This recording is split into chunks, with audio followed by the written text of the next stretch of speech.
Hello, I'm Mark Forsyth and welcome to lesson 4 on how to write English poetry. Now, as ever, if you haven't seen lessons 1, 2 and 3, go back. This lesson will make no sense unless you've seen those. You can find them on the same YouTube channel or on the Inky blog. So far, we've done 2 different metrical feet. We've done the I am to tum, which as in, shall I compare thee to a summer's day? And we've done the trochee, tum-tum. Double, double, toil and trouble, fire, burn cauldron, bubble. It's the witch's song from Macbeth, which I forgot to quote in the last lesson because I have to do these all without notes because I don't know how to edit video. But today we're going to do a foot called the Anapaests, which is a 3-syllable foot. It's a third of the 4 feet we're going to do, and then we'll move on to other stuff, don't worry. The Anapaest goes tum. That's simple. You put 4 of those together and you get tum tum tum. That's like an anapaestic tetrameter. Tum tum tum tum. You put words to that and you get something like, "'Twas the night before Christmas and all through the house not a creature was stirring, not even a mouse." It's got quite a sing-song rhythm to it, but you can also use it for the grand and the glorious.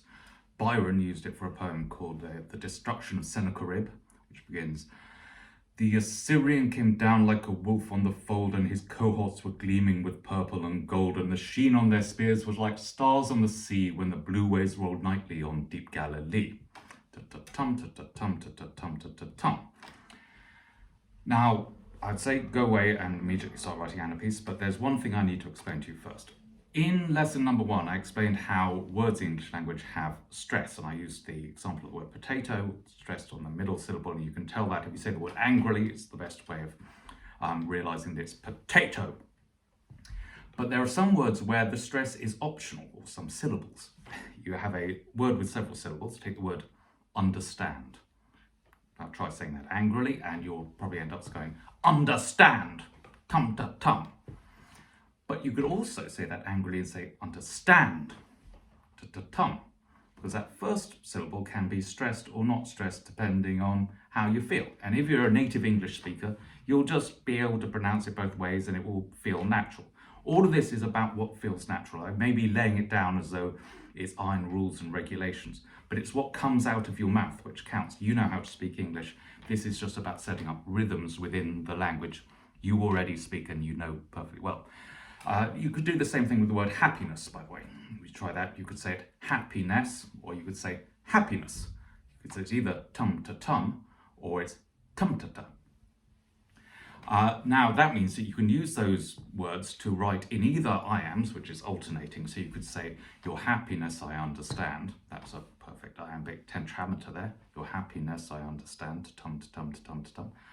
Or you could use those to write Anapaests, because you could say, now your happiness really I don't understand. Tum.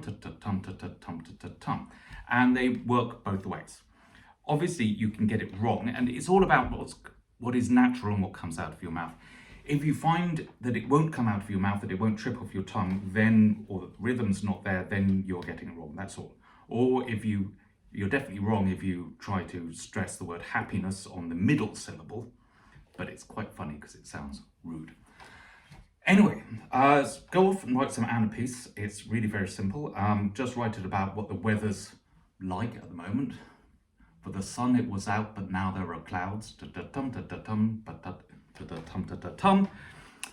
I'm going to leave you today with a little story about a man called Alexander Selkirk, who is relevant to these troubled times.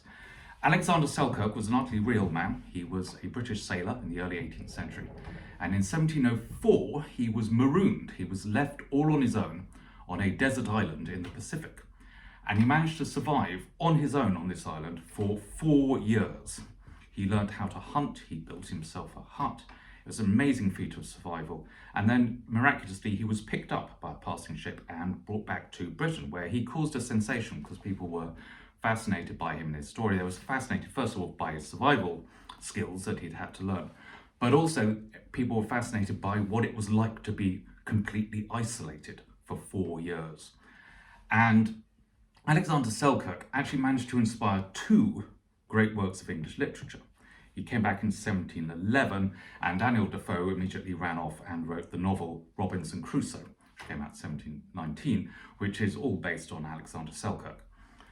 But he also inspired a poet called William Cowper, who wrote a great poem called The Solitude of Alexander Selkirk, which is written from Selkirk's point of view, as it were, lines that he might have said during his isolation on the island.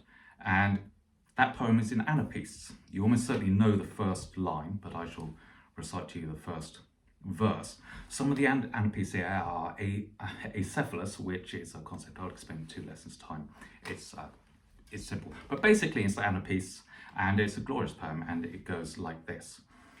I am monarch of all I survey, my right there is none to dispute. From the centre all round to the sea, I am lord of the fowl and the brute. O solitude, where of the charms that sages have found in thy face, better dwell in the midst of alarms than rule in this terrible place. So, from this terrible place, until the next lesson, farewell, and we shall do dactyls next time.